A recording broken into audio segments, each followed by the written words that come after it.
ইন্নাল হামদুলিল্লাহ নাহমাদুহু ওয়া নাস্তাইনুহু ওয়া নাস্তাগফিরুহু ওয়া নাউযু বিল্লাহি মিন শুরুরি আনফুসিনা ওয়া মিন সাইয়্যাতি আমালিনা মান ইয়াহদিল্লাহু ফালা মুদিল্লা লাহু ওয়া মান ইউদ্লিল ফালা হাদিয়া লাহু ওয়া আশহাদু আল লা ইলাহা ইল্লাল্লাহু লা শারীকা লাহু ওয়া আশহাদু আন্না মুহাম্মাদান আবদুহু ওয়া রাসূলুহু আম্মা বাদ ফাইন্না খায়রাল হাদিসি কিতাবুল্লাহ ওয়া খায়রাল হাদি হাদিয়ু মুহাম্মাদিন সাল্লাল্লাহু আলাইহি ওয়াসাল্লাম ওয়া শাররাল উমুরি মুহদাসাতুহা ওয়া কুল্লু মুহদাসাতিন বিদআহ ওয়া কুল্লু বিদআতিন দালালা ওয়া কুল্লু দালালাতিন ফিন্নার।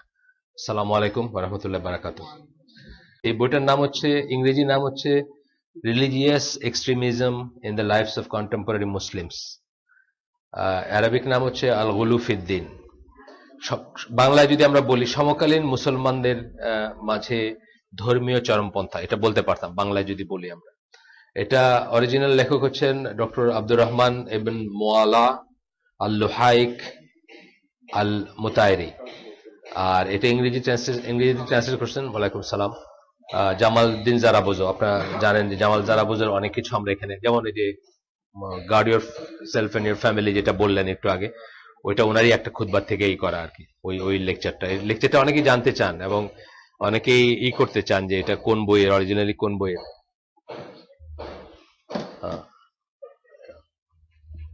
এটা কি ছুটে গেল নাকি? না, এখন ঠিক আছে না, কোনো কারণবশত হয়তো। তো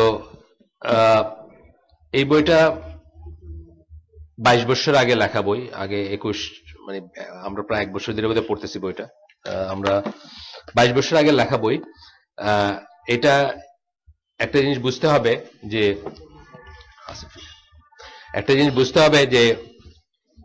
এটা চেক আসিফ, ওই যে একটা জিনিস বুঝতে হবে যে এই বইটা সেপ্টেম্বর 11-এর রিয়েকশনে লেখা না। এটা খুব ইম্পর্টেন্ট একটা ব্যাপার। সেপ্টেম্বর 11-এর পরে আমরা অনেকে দুনিয়াটাকে নতুন ভাবে দেখতে শিখছি। অনেক মানুষের ভিতরে মৌলিক চেঞ্জ হয়ে গেছে। Just for example, Sheikh Hamza Yusuf, যার কথা আমি মাঝে মাঝে বলি এখানে অনেক সময়, ওই যে যার লেকচারটা বলছি যে লাগা, উনি যেমন একজন যাই ছিলেন, মানে একজন সাধারণ ছিলেন, মানে আলেম ছিলেন। সাধারণ আলিম বলতে আমি বলতেছি যে মেইন স্ট্রিমের সবাইকে রিপ্রেজেন্ট করতেন, এরকম ছিলেন। মাযহাবী ছিলেন, উনি মালিকি মাযহাবের স্ট্রং ফলোয়ার, কিন্তু ওনার অনেক পড়াশোনা আছে এবং উনি যে কথাগুলো বলতেন এগুলো সবার বেলায় অ্যাপ্লিকেবল ছিল তখন পর্যন্ত। সেপ্টেম্বর 11-এর পরে যেটা হলো যে ওই বুশ তাকে ডাইকে নিল এসে, এবং তার উপর ট্রিমেন্ডাস প্রেশার আসলো যে অনেকটা এরকম যে তোমরাই তো মানুষগুলারে নষ্ট করছো, বা এরকম একটা ব্যাপার আর কি। উনি এবং ওনার মতো আরো 2-1 আছেন। আমি আপনাদের বলছি যে এবিসির সাংবাদিক ছিলেন মাইকেল উলফ, উনিও মুসলমান, ওনারও বইটি আছে, আমাদের কাছে আছে বই। তো এনাদের উপর লোকাল মুসলিম হিসাবে বা দেশীয় মুসলিম হিসাবে ট্রিমেন্ডাস প্রেশার ছিল যে তোমরা এগুলারে হ্যাচ করছো বা এতদিন ধরে এগুলাকে ব্রেড করছো, এরকম একটা ব্যাপার। এরপরে দেখা গেল যে তারা অনেকেই ক্র্যাক করছেন বলতে তারা আগের আর ক্লাসটা বা এটা ধরে রাখতে পারেন না। তারা এটাকে একটু যে পথে সহজ হয়, যে পথে বললে অ্যাডমিনিস্ট্রেশনের কাছে হয়, এই ধরনের একটা চেঞ্জ আসছে তাদের ভিতরে। এবং হামজা ইউসুফ তো এখন জানেন আপনি যে মানে মোটামুটি ভাবে একজন সুফি বলা যায়। আমি কয়েকদিন আগে বিল গেটস এর সাথে একটা ছবি দেখলাম, এই দুবাইতে কোন এক ফাউন্ডেশন বা কিছু একটাতে কথা বলতেছে, একদম কোট টোট প্যান্ট ট্যান্ট পরা আর কি, মানে অন্যরকম একটাই।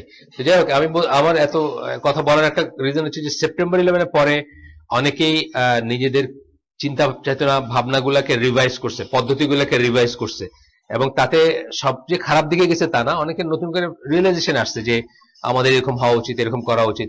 এই বইটা তার কোনো রিয়েকশন হিসাবে লেখা না, এই বইটা তার আগে লেখা। এটাই খুব ইম্পর্টেন্ট একটাই, অর্থাৎ এই বইটা কোনো একটা কিছু রিয়েকশনে লেখা না, এটা ইসলামের ভিতরে এক্সট্রিমিজমের যে কনসেপ্ট আছে 1400-1500 বছরের পুরানো কনসেপ্ট, সেই এক্সট্রিমিজমের কনসেপ্টের উপর বেস করে লেখা।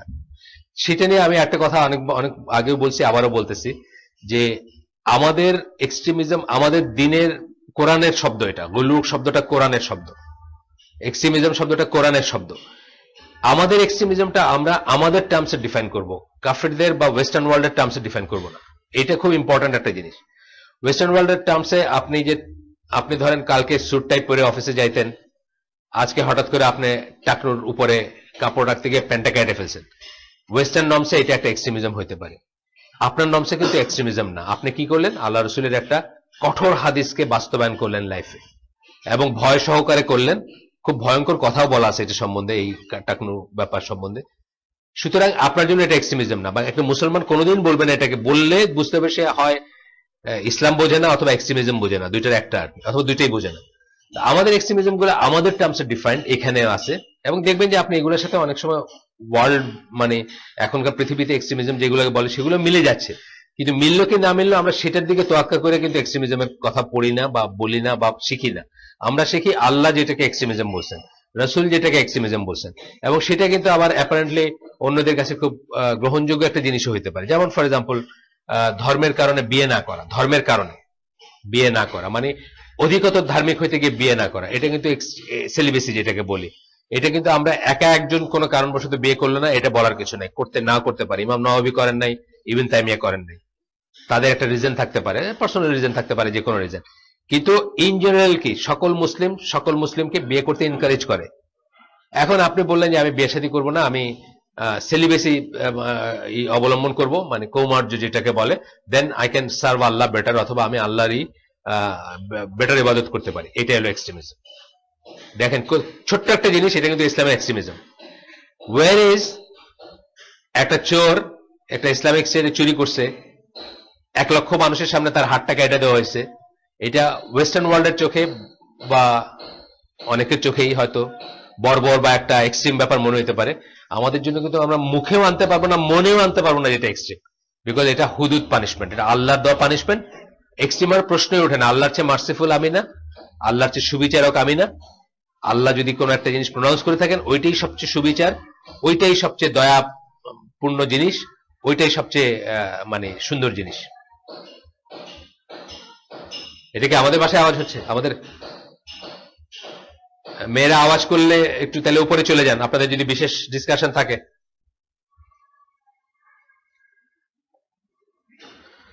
সো আমরা বুঝলাম যে এক্সট্রিমিজম আমাদের টার্মসের এক্সট্রিমিজমের কথা আমরা বলতেছি। সেই এক্সট্রিমিজমের আরেকটা উদাহরণ আমি দিছি, আগেও দিছি, নতুন দু একজন আছেন সেই জন্য বলতেছি, যে ধরেন শীতের রাতে আপনার গরম পানির ব্যবস্থা আছে, স্টিল আপনি ঠান্ডা পানি দিয়ে গোসল করলেন অথবা ঠান্ডা পানি দিয়ে অজু করলেন, থিঙ্কিং দ্যাট এই অজুতে আমার বেশি সওয়াব হবে, এটাও কিন্তু ইসলামী এক্সট্রিমিজম। তো ইসলামে যেটাকে এক্সট্রিমিজম বলা হয় আমরা সেটা নিয়ে ওয়ারিড বা সেটা নিয়ে কথা বলতেছি। একটু পেছন থেকে যাব, যেহেতু আমরা মাঝখানে অনেকদিন ছেদ পড়ছে, তবে এই সাবহেডিং গুলো এমন ভাবে অ্যারেঞ্জ যে এগুলোর ভিতরে নাই, আপনার কোনো মানে কোনো সমস্যা নাই আপনি যে মাঝখান থেকে শোনেন। যেমন আপনারা যারা সিলেটের হালাকা সম্বন্ধে জানেন, আমি সিলেটে অনেক সময় মাসে একবার যাই, মাসে একবার গেলে ওইখানে একটা হালাকা করি, সেই হালাকাতে আমি কিন্তু এই বই থেকে মাঝখান থেকে একটা অংশ তাদেরকে শোনাইছি। ফর এক্সাম্পল বায়াত সম্বন্ধে আছে, যে বায়াত নিয়ে একটা এক্সট্রিমিজম আছে মুসলমানদের ভিতরে। অনেক মুসলিম মানে এখনকার দিনে ধরেন ফর এক্সাম্পল আইসিডি, কথার কথা, আইসিডিতে যে আমি একটা সিস্টেম করতাম যে সবাই বায়াত নিতে হবে, এবং এই বায়াত এমন যে এইটা যদি আপনি ফুলফিল না করেন বা এটার থেকে যদি কোনোদিন নিজেকে সরায় নেন তাহলে আপনি মুসলমানই থাকলেন না, এটা একটা এক্সট্রিমিজম, এটা হলো বায়াত নিয়ে এক্সট্রিমিজম। আমরা পড়ছি এটা। তো এই অংশটুকু ধরেন কোনো একটা জায়গায় কোনো একটা মজলিসে কাউকে যদি আমি বোঝায় বলি, এটার জন্য কন্টিনিউটির দরকার হয় না। এই বইটা এভাবেই লেখা হয়েছে, সুন্দর করে লেখা হয়েছে, যাতে ওই সমস্যাগুলো না হয়। এখানে আপনার আমরা যে সাবহেডিংটা আজকে পড়ব সেটা হচ্ছে যে শরিয়ার নতুন সোর্সেস। এক্সট্রিমিস্টরা শরিয়ার দুই এন্ডে এক্সট্রিমিজম মানে খালি বুঝেন না যে তরবারি নিয়ে জিহাদ করতেছে যারা, তারা এক্সট্রিমিজম, তা না। এই যে জিকির করা পার্টি আছে এরাও এক্সট্রিমিজম, জাকির পার্টি আছে না, নামাজের সাথে নাই, রোজার সাথে নাই, বা অন্য জিনিসের সাথে নাই, দাড়ি নাই, কিছু নাই, কিন্তু সবাই মিলে একসাথে বসে আল্লাহ আল্লাহ করে রাত কাটাইতেছে, এটাও এক্সট্রিমিজম। দুই এন্ডে এক্সট্রিমিজম হইতে পারে, আপনার মানতে এক্সট্রিমিজম হইতে পারে, ছাড়তে এক্সট্রিমিজম হইতে পারে। আর মাঝখানে হবে কি, আমরা আগেই বলছি যে আহলুস সুন্নাহ ওয়াল জামা কি মধ্যপন্থার আমরা অলওয়েজ মাঝখানে থাকবো, বিটুইন। আমরা বলি যে আহলুস সুন্নাহ ওয়াল জামা মানে, আহলুস সুন্নাহ ওয়াল জামার কথা আগে যারা শুনছেন ঠিক আছে, যারা শোনেন নাই তাদের জন্য যে এটা কোনো দলের নাম না, এটা হচ্ছে একটা পদ্ধতি, মানহাজ বা একটা প্রক্রিয়ার নাম। পদ্ধতি প্রক্রিয়া কি, ও আচ্ছা, পদ্ধতি প্রক্রিয়া বা ইসের নাম, এটা আপনার মেথোডোলজির নাম, মানহাজ বলতে পারেন বা যাই হোক, কোন দলের নাম না, মানে একটা পদ্ধতি যারা ফলো করবে বা একটা পথের উপর যারা থাকবে, সেই পথটাকে সিম্পল কথা হলো আল্লাহ রাসূল এবং সাহাবীরা যেটার উপর ছিলেন। এটাকে আপনি এখন অন্য কোন নামে যদি বলতে পারেন, ফর এক্সাম্পল জার্মান ভাষায় যদি এটা জামাত এক্স বলে আপনি বোঝান যে আল্লাহ রাসূল এবং সাহাবীরা যে পথের উপর ছিলেন, ইউ আর ফাইন, কোনো সমস্যা নাই। সো এই আহলে সুন্নাত জামার পজিশনটা আমরা আগে বলছি যে সবকিছুতে এমনিতে আল্লাহ কোরআনে বলছেন যে আমরা হচ্ছে মধ্যপন্থার উম্মত, অর্থাৎ সূরা সূরা বাকারার 143 নম্বর আয়াতে আমরা জানি যে আল্লাহ বলছেন উম্মাতান ওয়াসাতান, কথাটা বলছেন মধ্যপন্থার উম্মত হচ্ছে আমরা। তো এটা হচ্ছে আসিফ, দরজাটা বন্ধ করে দেন, দরজা বন্ধ করে কথা বলেন আসিফ।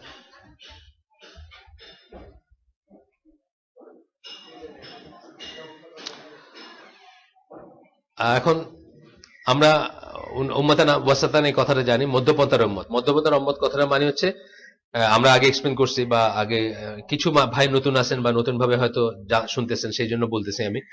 মধ্যপন্থার উম্মত কথাটা মানে অনেকে বলেন বা বলে থাকেন যে কমিউনিজম আর কি বলে সোশ্যালিজম এবং ক্যাপিটালিজমের মাঝখানে, না, এর ব্যাপারটা তা না। এই মধ্যপন্থা মানে অন্য জিনিস।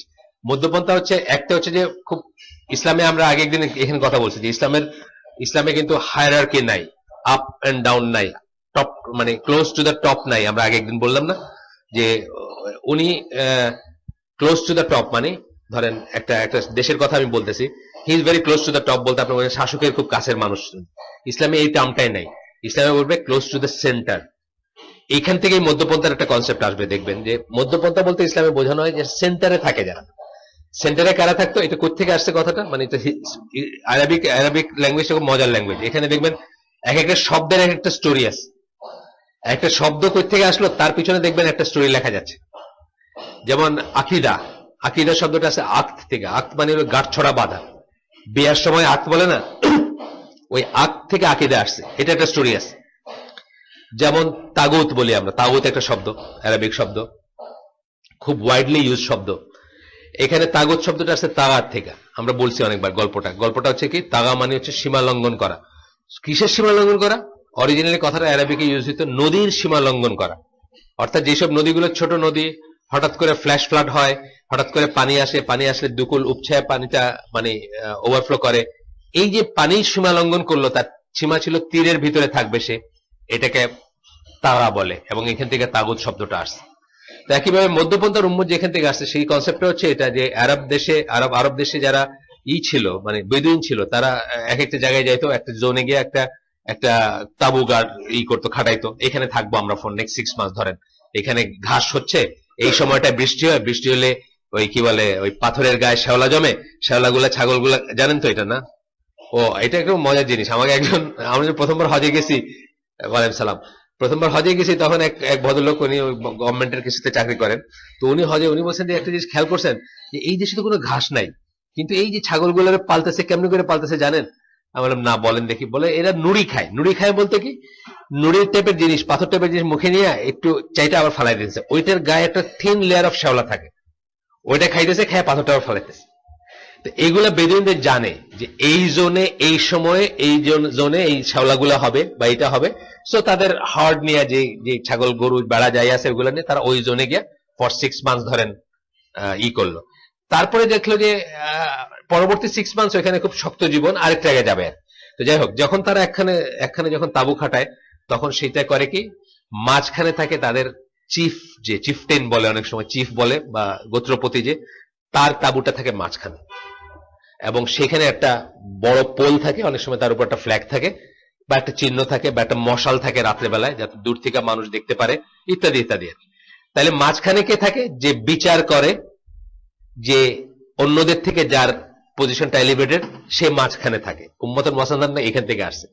কিয়ামতের দিন আপনারা হবেন, মানে মুসলিম উম্মাহ হবে অন্য সবার উপরে সাক্ষী, মানে তাদের দিয়ে অন্যদের বিচার করা হবে যে এদের মতো হয়েছিল, হও নাই, তাহলে তোমরা বাতিল, বা এইরকম, মানে এরা তোমাদেরকে খবর পৌঁছেছিল, তোমরা তারপরে শুনে নাই, তাহলে তোমরা বাতিল। আর আমাদের বিচার হবে কি দিয়ে? রাসূল সাল্লাল্লাহু আলাইহি ওয়াসাল্লামের ক্রাইটেরিয়া। বুঝছেন না? উম্মতুল মুসান্নাদ কথাটা ওইখান থেকে আসে, মধ্যপন্থার উম্মত কথাটা, মানে সূত্রটা হচ্ছে ওইখানে। এরপরে যেটা আসছে সেটা আমি বলি প্রায়, যে বিটুইন মুরজিয়া এন্ড খারেজি। একদিন আগে বলছি, মুরজিয়া কি, যারা কোনো কিছু করে না, কোনো আমল না করলেও জান্নাতে যাবে, একবার লা ইলাহা ইল্লাল্লাহ বলছে, এরা হলো মুরজিয়া, মানে আমলের সাথে যাদের কোনো নেই। আর খারেজি যারা সবকিছুতে, এটা মুরজিয়াদের ভিতরে অ্যাকচুয়ালি কি কাজ করে? বেশি ভালোবাসা, আল্লাহর ভালোবাসাকে বেশি মূল্যায়ন করে, মানে আল্লাহর চেয়েও বেশি। আল্লাহ বলেন নাই যে এইভাবে ভালোবাসবেন আল্লাহ, যে আপনি কিছুই করবেন না আপনার জন্য জান্নাত কনফার্ম, এটা আল্লাহ বলেন নাই, কিন্তু আপনি এটাকে বাড়ায় ওই পর্যায়ে নিয়ে গেলেন। আরেকটা কি বলে যে বেশি ভালোবাসা এবং বেশি আশা। আশা মানে আমি আগেও বলছি একদিন যে খ্রিস্টানদের যেটা জিসাস লাভস, জিসাস আমাদেরকে ভালোবাসেন, সুতরাং আমরা আমাদের আর কিছু করার দরকার নেই, খালি জিসাসকে ভালোবাসলে আমরা জান্নাতে যাব, এটা হলো ভালোবাসা। তাহলে মুরজিয়াদের, মুসলমানদের ভিতরে মুরজিয়া যে সেক্টটাকে বলা হয়, তাদের আকীদা হচ্ছে এরকম বা তাদের বিশ্বাস হচ্ছে এরকম। আর উল্টা এই এক্সট্রিমেন্টে কারা আছে? খারেজিরা আছে, যারা প্রত্যেকটা জিনিসের জন্য মনে করে যে মাইরে ফেললাম, কেটে ফেললাম, মাইরে গেল, মানে গেল গেল জাহান্নাম জাহান্নাম জাহান্নাম, বুঝছেন না? মানে প্রত্যেকটা জিনিসে শুধু ভয় ভয় ভয়। হুমায়রা, আমরা দরজাটা বন্ধ রাখতে বলছি, আমি আবার রিকোয়েস্ট করতেছি দরজাটা বন্ধ রাখতে, এই ভয়েসটা শুনতে ভাল লাগে না, অথবা 4 তলায় চলে যাক।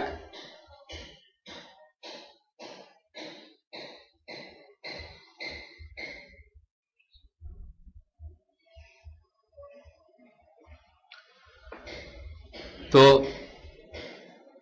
উম্মতান ওয়াসাতান, মধ্যপন্থার উম্মত, আহলে সুন্নাত জামা কথা আমরা বলছি, মধ্যপন্থা। রাসূল সাল্লাল্লাহু আলাইহি ওয়াসাল্লাম তার সাহাবীরা সবসময় যে কোনো ব্যাপারে মাঝখানের উপর, মধ্যপন্থায় ছিলেন, মাঝখানের উপর ছিলেন, মাঝামাঝি লাইনটা নিতেন, মাঝামাঝি লাইনটা নিতেন, কোনো সময় এক্সট্রিম লাইনটা নিতেন না, আমল ছাড়ে দেওয়ার লাইনটা নিতেন না, আবার ইসের যে রাসূল সাল্লাল্লাহু আলাইহি ওয়াসাল্লাম বলছেন যে আমার ইচ্ছা করে এই ঘরগুলো জ্বালায় দিতে, বিকজ এই ঘরগুলোর মোহে এরা নামাজে জামাতে যায় না বা ফজরে যায় না বা হোয়াটএভার, সেই রাসূল সাল্লাল্লাহু আলাইহি ওয়াসাল্লাম বলছেন যে একজন মহিলা দড়ি টানায় রাখতেন, দড়ি ধরে ধরে উঠতেন, মানে এত তাহাজ্জুদ বা সুপার নিউমারি নামাজ যেগুলা, সেগুলোর জন্য দড়ি ই করে বলছেন না, এটা কোনো দরকার নেই, এইভাবে আমল করার কোনো দরকার নেই, মানে শরীর দিতেছে না, দড়ি ধরে ধরে উঠতে হবে, মধ্যপন্থা। ফজরের নামাজ আল্লাহ ফরজ করছেন বা ওয়াজিব, মসজিদে যাওয়া, ই করা, এখানে কোনো ছাড় নাই, কিন্তু আবার করতে করতে বেশি, যে আমি মানে সুপার নিউমারির নামাজ করতে করতে ই ধরে উঠতেছি, দড়ি ধরে উঠতেছি, মানে আমার কোমরে ব্যথা হয়ে গেছে, আমি উঠতে পারতেছি না, এটাও চান নাই। এইভাবে দেখবেন যে সাহাবীরা এবং ওই যে আহলে সুন্নাত জামা যেটা বললাম আমি এবং আমার সাহাবীরা, যেটার উপর যেটা আল্লাহ রাসূল সাল্লাল্লাহু আলাইহি ওয়াসাল্লাম বলছেন, সেটা অলওয়েজ মধ্যপন্থার উপর ছিল। এবং ইসলাম ইজ অল অ্যাবাউট দ্যাট মধ্যপন্থা, মানে ওয়েস্টার্ন ওয়ার্ল্ডের আর মানে কি বলে কমিউনিস্ট আর ক্যাপিটালিস্টের মাঝখানে মধ্যপন্থা না, আমি এই মধ্যপন্থা হচ্ছে আল্লাহ রাসূল এবং সাহাবীরা যার উপর ছিলেন, দ্যাট ওয়াজ দি মধ্যপন্থা। সেটা হচ্ছে যেমন আল্লাহ রাসূল বলছেন যে আমি সংসার করি, ওই যে ওই হাদিসটা, ফেমাস হাদিসটা, আমি রাতে জাগি, নামাজ পড়ি, আবার ঘুমাইও, আমি রোজা রাখি, আবার রোজা ভাঙি, মানে নফল রোজা রাখি এবং রোজা ভাঙি, এবং আমি সংসার করি। এই তিনটা জিনিসই কিন্তু কি বলছেন, যে আমি মধ্যপন্থার মানুষ, আমি এক্সট্রিমে যাইনি, সারা রাত নামাজ পড়তেছি না ঘুমায়া সারা বছর, যেটা এক সাহাবী বলছিলেন, আমি সেটা করি না বা করি নাই। তারপরে বলছেন যে সারা বছর রোজা রাখতেছি, ওয়ালাইকুম সালাম, আমি সেটা করি নাই বা করি না। আবার বিয়ে করব না, মানে সেলিবেসি যেটা, আমি সেটা করি নাই বা করব না। তারপরে কি বলছেন, যে যে আমার সুন্নাত থেকে মুখ ফিরে নিল সে আমার কেউ না, বা সে, তার সাথে আমার কোনো ই নেই, I have got nothing to do with him, মানে সে ইসলাম থেকে বাইরে হয়ে গেল। তাহলে এই মধ্যপন্থাটাই হচ্ছে দি ইসলাম, মানে ইসলামকে যদি ওইভাবে বলি যে ইসলাম ইটসেলফ হচ্ছে এই মধ্যপন্থা, তার বাইরে ফ্রিঞ্জেসে যেগুলো যাচ্ছে ওগুলোকেও ইসলাম আমরা মুসলমান বলতেছি, কিন্তু সেটা আল্লাহ রসুলের পদ্ধতিটা না বা ওইটার উপরে না, এই হচ্ছে কথা। এখন আজকে আমরা পড়বো যে এক্সট্রিমিস্টরা কি করে, এটা আগে পড়ছি আমরা, একটু পেছন থেকে আসতেছি, যেহেতু এই বইটাতে আবার অনেকদিন পরে গেলাম আমরা, মেবি 4 মান্থস। আজকে আমরা কি পড়বো? আজকে আমরা পড়বো হচ্ছে introducing new sources for the শরিয়া, শরিয়ার জন্য নতুন নতুন সোর্স ইন্ট্রোডিউস করা। এই কথাটা মানে হচ্ছে যে শরিয়া, যে শরিয়ার কতগুলো উৎস আছে, এগুলো ওয়েল ডিফাইন্ড এবং ওয়েল সেটেলড। ওয়েল ডিফাইন্ড এবং ওয়েল সেটেলড মানে কি, এগুলো আপনার আমার জন্য এখনকার যুগে বাইর করার জন্য বসে থাকে নাই, কিন্তু ইয়েট দেখবেন নতুন নতুন মানুষ নতুন নতুন সময়ে এগুলো চেষ্টা করে গেছে নতুন নতুন ভাবে ডিফাইন করার। জাস্ট ফর এক্সাম্পল, স্বপ্নের দেখা, আপনি দেখেন নাই, স্বপ্নের ঔষধ, স্বপ্নে আমি শুনলাম যে এইটা করতে হবে, আল্লাহকে আমি স্বপ্নে দেখছি আল্লাহ দাড়িবিহীন যুবক, সুতরাং নজবিল্লাহ, সুতরাং আছে ঢাকায় পীর, আপনি শুনতে চাইলে আমি ঠিকানা বলে দিব, কে শুনে আসতে পারেন। সুতরাং দাড়ি রাখাটা ই না আর কি, মানে যুবকদের জন্য দাড়ি রাখাটা ঠিক না, যুবকটা দাড়িবিহীন হবে, আল্লাহকে সে স্বপ্নে দেখছে দাড়িবিহীন যুবক হিসাবে, নজবিল্লাহ। এগুলো হচ্ছে নতুন নতুন শরিয়ার উৎস, এগুলো আপনার আমার জন্য 1400 বছর বৈশা নাই, যে এখন আপনার আমি বাইর করবো যে আমি কালকে স্বপ্নে দেখছি আমি দেওয়ানবাগী আল্লাহ এটা বলছেন, সুতরাং আজকে থেকে এটা শরিয়া, এটা আপনার আমার জন্য বসে নেই। এটা একদিকে বললাম। আর একদিকে অন্য এক্সট্রিমে, এটা কি সুফি পীর, মানে এক্সট্রিম, এখনকার এক্সট্রিম দুইটার ভিতরে কি, একটা হলো যে সুফি পীর এইগুলো, আরটা হচ্ছে কি মানে আল কায়দা গ্রুপ অফ পিপল যারা, বা ওই সাইডে যেটা, দুইটার মাঝখানে থাকতে হবে আর কি। কেন সেটা আমরা অনেকবার বলছি, আবারও বলবো। তো এইখানে যেটা আসতেছে, এখানে পার্টিকুলারলি আসতেছে যে শরিয়ার উৎস কি, শরিয়ার বিধানের উৎস কোরআন, সুন্নাহ। থার্ডটা হচ্ছে ইজমা। ইজমা কাদের? তখনকার দিনে সাহাবীদের, এখনকার দিনে মুজতাহিদ আলিম যারা, তাদের ইজমা। তারপরটা হচ্ছে কিয়াস। কিয়াসটা নিয়ে বিতর্ক আছে, সবাই মানেন না এটাকে, সবাই বলেন না কার কিয়াস, কেমন কিয়াস আছে না। কিয়াসটা একটু পার্সোনাল লেভেলে চলে গেল। কিয়াস মানে কি? অ্যানালজি। যেমন আপনি আম খান নাই, আমি আপনাকে আমেরই বোঝাইতে বললাম যে গুড় আর তেঁতুল মিশাই নিয়ে খায়েন, যে টেস্টটা হবে, এটা হলো আমের টেস্ট, এটা হলো কিয়াস।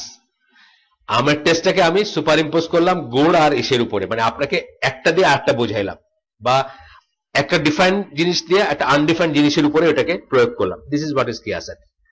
তো আর ইজমা হচ্ছে ঐক্যমত। ঐক্যমত মুসলিম উম্মার পুরাটার হইলে তো হইলই, আর মুজতাহিদ আলেমদের হইলো, পুরাটা না হইলেও মুজতাহিদ আলেমদের হইলেও বুঝতে হবে যে জিনিসটা ঠিক। কারণ আল্লাহ রাসূলের একটা হাদিস আছে যে তার তার উম্মত যারা, তারা ভুল ইসের উপর কখনো একমত হবে না, পার্টিকুলারলি যারা আলেম বা যারা এই, তারা হবেন না। তো এই দুইটা, এই তিনটা গেল। 4 নাম্বার একটাও আছে, মানে এটাও পাওয়া যায়, সবাই এগ্রি করেন না, যেটা কিয়াস বললাম। কিন্তু তারপরে দেখা গেছে এখানে আরো 3টা আছে। ধরেন ইস্তেহসান, ইস্তিসলা, ইস্তেহাব। এগুলো আপনার মনে রাখার দরকার নেই, আমি জাস্ট বলতেছি আর কি, যে এগুলো কি, যেমন ধরেন লেস অ্যাপারেন্ট, যেটা দুটো জিনিসের ভিতরে একটা লেস অ্যাপারেন্ট জিনিস, সেটাকে আপনি টেনে নিয়ে ওটাকে দলিল বানায় আপনি একটা কিছু করলেন। লেস অ্যাপারেন্ট মানে, অ্যাপারেন্ট কথা মানে কি, একদম পরিষ্কার যেটা, দৃশ্যত যেটা, ম্যানিফেস্ট যেটা। লেস অ্যাপারেন্ট মানে কম যেটা, আপনি ওইটাকে মনে করলেন যে আচ্ছা এটা, যেটার উপর বেস করে এখন ধরেন তারেক রমাদানরা বলতেছে যে এই ইউরোপে এখন শরিয়া টরিয়া এগুলা পসপন থাকলে পারে, আবার দেখা যাবে যখন হবে। উনি বলতেছেন, সবাই বলেন না, কোনো বড় স্কলার বলবে না যে শরিয়া পসপন থাকলে পারে, শরিয়ার বেসিক্স মানে পসপন থাকুক, এটা কেউ বলবে না। হ্যাঁ, অ্যাপ্লিকেবল কতগুলো হয়তো, মানে হুদুদ বা আল্লাহর কতগুলো আইন আপনি সৌদি আরবে যেটা অ্যাপ্লাই করতে পারবেন, ইংল্যান্ডে এটা পারবেন না, দ্যাট ইজ সামথিং এলস, সেটা বলতেছেন। কিন্তু আমার মদ খাওয়া হারাম, আমি সুদে বাড়ি করতে পারি না, আমি ইত্যাদি ইত্যাদি, ইউরোপে থাকি বলে এটা আপাতত রহিত থাকবে, এটা হইতে পারে না। বেসিক্স যেগুলো, বুঝছেন না? তো যাই হোক, এটা হলো মানে এই ধরনের সোর্স গুলা, বা এই ধরনের লজিক গুলা, বা এই ধরনের নিষেধ থেকে যেগুলো আসে, সেগুলা হচ্ছে বিতর্কিত, এবং ওইগুলা নিয়ে আপনার বিতর্ক চলতে পারে। যাই হোক, এইগুলোরও বাইরে দেখা গেছে যে এইগুলোরও বাইরে মানুষ আরো নতুন নতুন, এগুলো হচ্ছে আমি মানে যেটা বললাম যে কোরআন, সুন্নাহ, ইজমা, কিয়াস, তারপরে বললাম আরো 3টা, যে 3টা বললাম, এইগুলাও কেউ কেউ, তখনকার স্কলাররাও কেউ কেউ করছেন, বলছেন যে এগুলো চলতে পারে, কেউ কেউ বলছেন চলবে না। এগুলো নিয়ে অনেক বিতর্ক আছে, এগুলা মেইন না।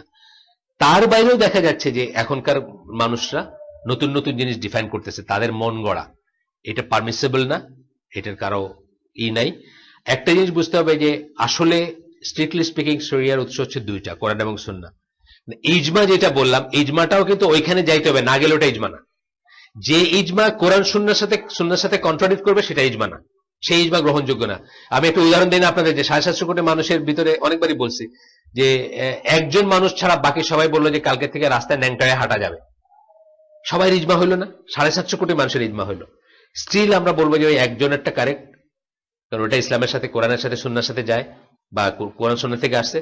আর বাকি 750 কোটি সবাই ভুল, এই ইজমার কোনো মিনিং নেই, কথার কথা আমি বলছি। তাহলে ইজমা হইলে ইজমাও ওইটার সাথে মিলতে হবে, ওইটার মূলনীতির সাথে মিলতে হবে, অ্যাটলিস্ট ওটা মূলনীতির বাইরে যাবে না, তবে সেই ইজমাটা গ্রহণযোগ্য।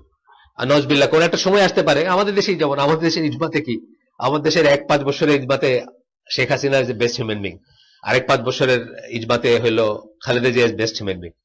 এটা কি ইসলামিক ইজমা? না, এটা ইসলামিক ইজমা না, এটা এখানে দেশের মানুষের ইজমা, এটা ইসলামের কোনো ভ্যালু নাই এটা। কারণ ইসলামের ইজমাতে বেস্ট হিউম্যান বিং কে হয়তো মসজিদুল হারামের, ধরেন কথার কথা, মসজিদুল হারামের কি বলে খতিব, অথবা হয়তো ডক্টর সালেহ আল ফৌজান, বা একজন কেউ বিশাল আলেম, যে জীবনে কোনোদিন মিথ্যা বলে না, মানে ইসলামের ক্রাইটেরিয়া গুলো আছে না, কে ভালো মানুষ। কিন্তু এখানে তো সেটা সেই ক্রাইটেরিয়া হয়নি।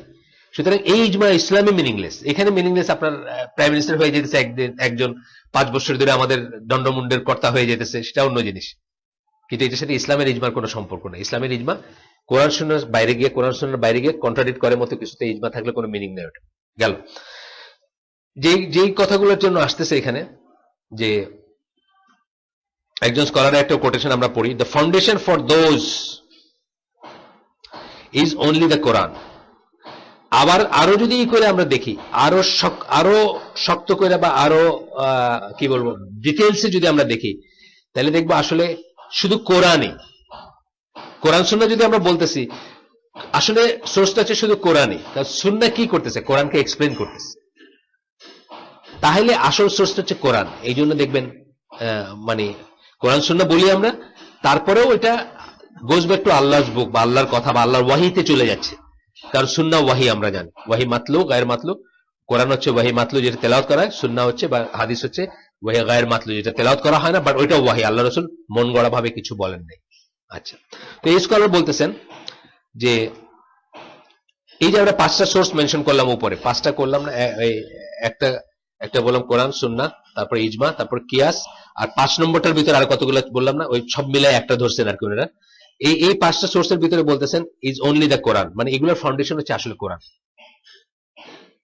This is because they all return to the word of Allah.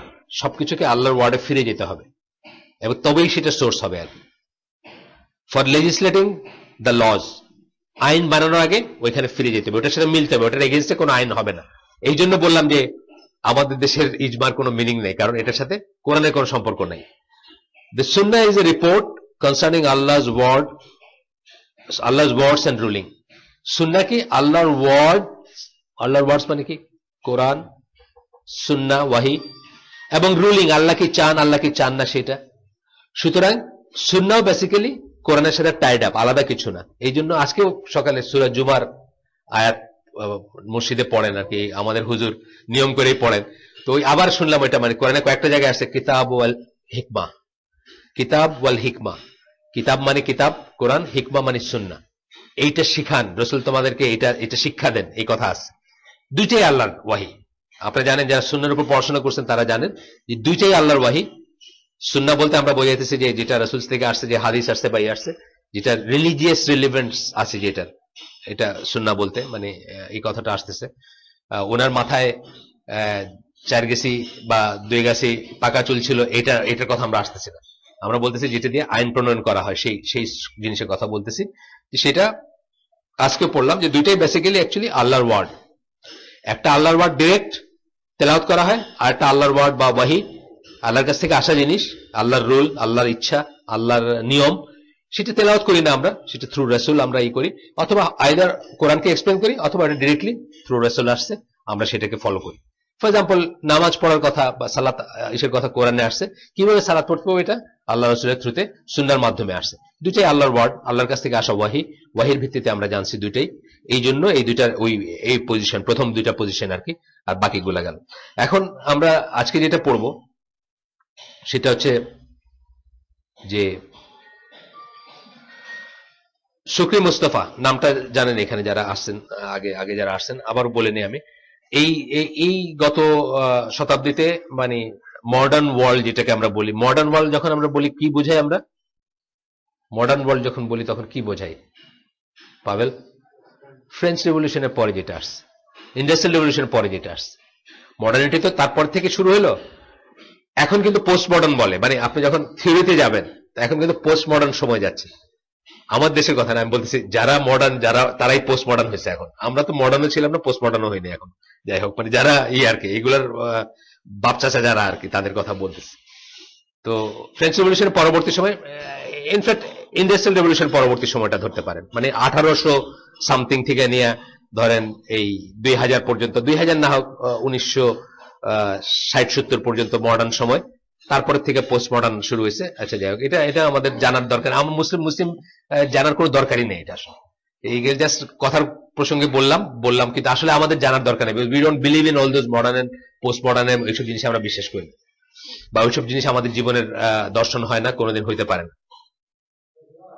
So ওই সেন্সে যে মডার্ন ওয়ার্ল্ড বললাম, যেটা তাদের ডিফাইন্ড মানে সময়ের রেসপেক্টে আমি যেটা বলতেছি, যে গত 200-300 বছরের ভিতরে বা 200 বছরের ভিতরে তো খুব এক্সট্রিমিস্ট দলের একটা হচ্ছে তাকফির ওয়া হিজরা, যাদের কথা আমি বলি, যে ইজিপ্টের একটা দল ছিল যারা নিজেকে জামাতুল মুসলিমিন বলতো, এবং যারা এক্সটিংক্ট হয়ে গেছে বা যারা মানে সবাইকে মেরে ফেলছে অথবা গ্রুপটা ভেঙে গেছে। যাই হোক, কিছু কিছু স্প্লিন্টার এদিক সেদিক তাদের আছে, ফলোয়ার্স আছে তাদের, কিন্তু ওই নামের ওই গ্রুপটা আর এখন নাই আর কি, মানে ওইভাবে একটা যে আইডেন্টিটি ছিল সেটা আর নাই। ফলোয়ার্স আছে তাদের, বা ওই ওই ওই লাইনটা ফলো করে সেটা আছে, কিন্তু ওই ইটা ভেঙে গেছে আর কি তখনকার সময়কার যেটা। তো ওইটার যে লিডার ছিলেন শুকরি মুস্তাফা, উনি ওনার একটা পড়বো আমরা, যে উনি নতুন করে ডিফাইন করলেন যে শরিয়ার সোর্স হচ্ছে অ্যাকচুয়ালি, কিভাবে বলবেন সেটা পরে আসি। শরিয়ার সোর্স হচ্ছে, এক নম্বর হচ্ছে the heavens and the earth and what they contain of order. 2 নম্বর হচ্ছে the human being and what he possesses of sound natural disposition. একটা বলে যে হেভেন্স অ্যান্ড দ্য আর্থ মানে আকাশসমূহ এবং পৃথিবী, এবং সেখানে যে বিন্যাস আছে, যে নিয়ম আছে সেসবগুলা। 2 নম্বর বললেন যে মানুষ এবং তার ফিতরা, মানুষ এবং যে ফিতরার উপর তার জন্ম হয়েছে সেটা, মানে এটা আমরা পরে যাব, ইসে যাব, কি বলে, ব্যাখ্যায় যাব। 3 নম্বর বললেন কোরআন, 4 নম্বর বললেন সুন্নাহ। এই যে ডেফিনিশনটা, এটার কোনো ভিত্তি নাই, এবং এটা বলতেছেন যে শরিয়া ডিফাইন করাতে এক্সট্রিমিজম। এটার থ্রুতে উনি কি নতুন জিনিস ইন্ট্রোডিউস করলেন, নতুন ভাবে। উনি কিন্তু একসময় বলবেন যে যারা এগুলা বিশ্বাস করে না তারা ডিসবিলিভার্স, মানে নতুন একটা দিন আসলে ইন্ট্রোডিউস করলেন। এটা ওই পর্যন্ত জান নাই ওনারা, অত শক্ত কথা বলেন নাই, কারণ এরা খুব মার্সিফুল মানুষ। এরা এইসব বইটি যারা লেখেন তাদের ভিতরে অনেক দয়া, তারা অনেক দয়াদ্র মানুষ আর কি। তো তারা ওইটা বলেন নাই, কিন্তু আসলে একটা নতুন দিন ইন্ট্রোডিউস করা হলো। সামথিং আপনি বলতেছেন যেটা আল্লাহ রাসূল সাহাবীরা জানেন নাই, আপনি নতুন করে বললেন এই যুগে আইসা যে এইগুলা হচ্ছে শরিয়ার উৎস, তার মানে আপনি একটা নতুন দিন ইন্ট্রোডিউস করলেন। যাই হোক, তো বলতেছেন যে what are the containers in which, শুকরি মুস্তাফার কথা প্রশ্ন করতেছেন প্রথমে, what are the containers in which Allah pours for us the guidance. Allah আমাদের হেদায়েত দেন, হেদায়েতের বাণী দেন, পথ নির্দেশনা দেন। কন্টেনার্স গুলা কি, ধারক বাহক ভেসেল গুলা কি? একটা জিনিস হচ্ছে, এটা সত্যি কথা যে আল্লাহ আমাদের দিকে তাকাইতে বলছেন, নিজের ফিতরার কথা চিন্তা করতে বলছেন, আকাশের দিকে তাকাইতে বলছেন, আকাশের দিকে তাকাইতে বলছেন, গ্রহ তারা দেখতে বলছেন ইত্যাদি, এগুলোতে রিফ্লেক্ট করতে বলছেন, কিন্তু এইগুলাকে আইন প্রণয়নের উৎস কোনোদিন করতে বলেন। ওই চান তারা এরকম করতেছে দেখা, বা চান তারার একটা কিছু আছে না, এটা আমার উপর সুন্নাহ হয়ে গেল যে আমার কিছু করতে, এটা কিন্তু আল্লাহ বলেন দেখো। বা ফিতরা, what does it mean by fitra? ফিতরা কাকে বলে, কতটুকু বলে? মানে আমি এখন কথার কথা, মানে 90% বা 95% অফ দ্য মেল পপুলেশন, মুসলিম পপুলেশনই রাস্তায় একটা অর্ধনগ্ন মেয়ে দেখলে তার দিকে তার চোখ যাবে, এটা আমার ফিতরা। তার মানে কি এটা ভ্যালিড নাকি? তার মানে এটা ভ্যালিড? তার মানে কি এটা এটা এটা আপনি বলেন না এটা ওকে, এটা হইতেই পারে, দেখতেই পারে ইয়াং মানুষ, তার চোখ ওই দিকে যেতে পারে না, এটা ভ্যালিড না। যদি আপনি এইভাবে ফিতরাকে ডিফাইন করেন, ফিতরা কি সেটাকে আপনাকে বলতে হবে, আমরা পড়বো পরে ফিতরা কি অ্যাকচুয়ালি। সুতরাং এই যে বাড়তি কথাগুলো বললেন, বাড়তি কথাগুলো বাড়তি সমস্যার সৃষ্টি করে দিলেন, আসলে বাড়তি অনেক সমস্যার সৃষ্টি করে দিলেন। এইটাই এখানে বলবেন যে ওনার যুক্তির ভিতর আছে, ওনার যুক্তিগুলা কি?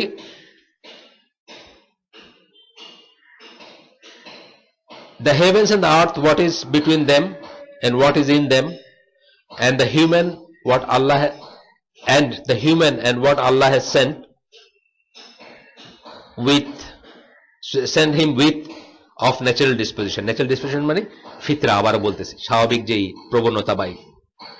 তো বলতেছেন যে এইগুলো থেকে আমাদেরকে নিতে হবে, আইন কানুন শিখতে হবে, আইন কানুন নিতে হবে, এবং এগুলো হচ্ছে source. Therefore the sources in which guidance is found are now বলতেছেন, মানে উনি ডিফাইন করলেন আর কি। দ্য ফলোয়িং, চারটা বললেন, যে চারটা আমি আপনাদের পড়ে শুনেলাম, চারটা বললে তারপরে বলতেছেন এক জায়গায় যে যারা এটা মানবে না তাদেরকে উনি বলতেছেন যে তারা হচ্ছে আসলে ডিসবিলিভার্স, বা তারা আসলে মানলো না, তারা দিনের বেসিক মানলো না, বা মানলো না, দিনের ব্যাপারগুলো মানলো না। তো এইখানে আমি আর পুরা অনেক বড় কোটেশন, আমি পুরোটাই গেলাম না, দেখলাম আমি জাস্ট চোখ দিয়ে একটু কতটুকু। তো এখানে বলতেছেন যে he uses a number of text to prove his point. উনি এটার পক্ষে কতগুলো টেক্সট বা কতগুলো কোরআনের আয়াতকে ব্যবহার করছেন তার পয়েন্টটাকে প্রুভ করার জন্য, যে উনি যে এগুলো বললেন এটা ঠিক। আমরা অনেক আয়াত পাবো যেখানে আল্লাহ বলছেন যে আকাশের দিকে তারার দিকে তাকায় দেখো, হেভেন্স এবং আর্থে যা আছে তার দিকে তাকায় দেখো এবং রিফ্লেক্ট করো। এটা ঠিক যে আল্লাহ বলছে যে মানুষকে ফিতরার উপরে তৈরি করছেন, বা মানুষের ফিতরা, মানুষের ন্যাচারালি মানুষ এটা করবে, আল্লাহ বা আল্লাহ রসুল বলছেন, এইটা ঠিক। কিন্তু তার মানে এগুলো শরিয়ার উৎস না। সেই জিনিসগুলো আমরা একটু করে দেখবো ইনশাল্লাহ। আয়াতগুলো আমি একটু একটু করে টাচ করে যাই শুধু। প্রথমটা হচ্ছে যে সূরা হিজরের 85 নম্বর আয়াত। আল্লাহ বলতেছেন যে আকাশ সমূহ, পৃথিবী এবং তার মাঝখানে যা আছে এগুলাকে আমরা সত্যের উপর তৈরি করছি, বা সত্য সহকারে তৈরি করছি। শব্দটা হচ্ছে এরকম যে but in truth, in truth, সত্যে তৈরি করছি বা সত্যের উপর সৃষ্টি করছি, বা এগুলো সত্য, এগুলোর নিয়মগুলো সত্য, বা এগুলোর অর্ডারগুলো সত্য, বা এগুলোর ক্রিয়েশন গুলো সত্য। বুঝছেন না? ঠিক এটা বলছেন আল্লাহ। তারপরে আরেকটা সূরা জাসিয়াত, সেখানে আল্লাহ বলতেছেন verily the heavens and the earth, in the heavens and the earth, আকাশসমূহ পৃথিবীতে, are signs for those who believe, যারা বিশ্বাস করে তাদের জন্য নিদর্শন আছে। সত্যি, এই কথা সত্যি।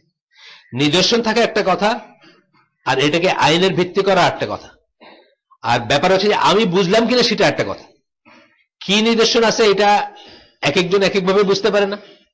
যে লোক অ্যাস্ট্রোফিজিক্স জানে সে একভাবে বুঝবে, যে জানে না সে আরেকভাবে বুঝবে। কিন্তু দুইজনই সেটা দেখে অ্যামেজড হতে পারে, দুইজন দুইভাবে অ্যামেজড হতে পারে। ধরেন আমাদের সিলেটের গ্রামের যে কৃষক ভাই অ্যাস্ট্রোফিজিক্স জানে না, সে একটা উল্কাপিণ্ড যাচ্ছে এটা দেখে একভাবে অ্যামেজড হল, সেও চিন্তা করলো এর একটা সৃষ্টিকর্তা আছে। আবার যে অ্যাস্ট্রোফিজিক্স জানে সে এটার কারণটা জানে না, সেও চিন্তা করলো যে আল্লাহ তাআলা কত মহান, কত বড়। দুইজনের রিয়েলাইজেশনটা দুই রকমের।